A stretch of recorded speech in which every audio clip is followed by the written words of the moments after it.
الراجل ده من محافظة المنوفية اتصل عليا راجل صديقي، وطبعا جيت من محافظة المنيا الساعة 12 ليلة عشان اقابل الراجل ده من محافظة المنوفية.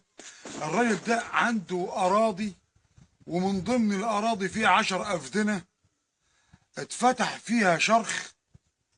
الراجل ده شاف في الشرخ كده خير يسد ديون شون مصر. ذهب تشتري دولة زي جمهورية مصر العربية. الراجل ده طبعا عاوز يقدم الخير ده يطلعه من بطن الارض لمصر والشعب مصر، وراح للجهات المختصه في محافظه المنوفيه. طبعا اللي يقول له روح لهيئه الاثار، واللي يقول له دي مش شغلي انا.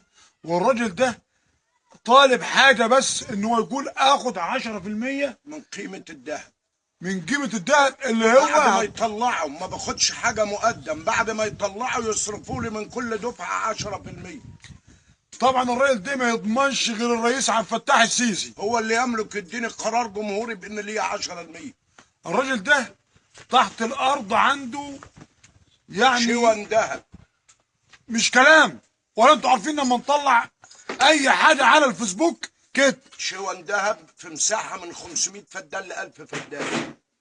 الراجل ده اتفتح قدامه شرخ في الارض حوالي 20 متر، الشمس كشفت الذهب والمال والياقوت يعني لما يقول لك، يعني لما يقول عاوز يقول لك ان فرعون وقع في المكان ده هو وارضه. هو العمده اللي يعرفه.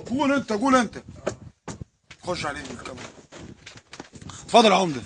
عندي كنز فرعوني اللي هي اموال قارون كامله، شون من الذهب. لا انت قلت حضرتك ان في هدفع 16 مليون جنيه تامين. لو طلعت كذاب هتنازل للدوله عن املاكي ب 16 مليون جنيه ويحطوني في السجن مدى الحياه ادبا لي.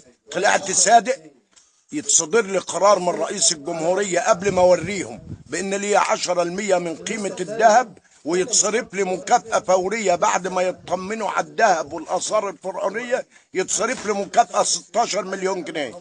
شكرا. واخد قلادة النيل تكريم ليا في حفل كبير في مصر. شكرا.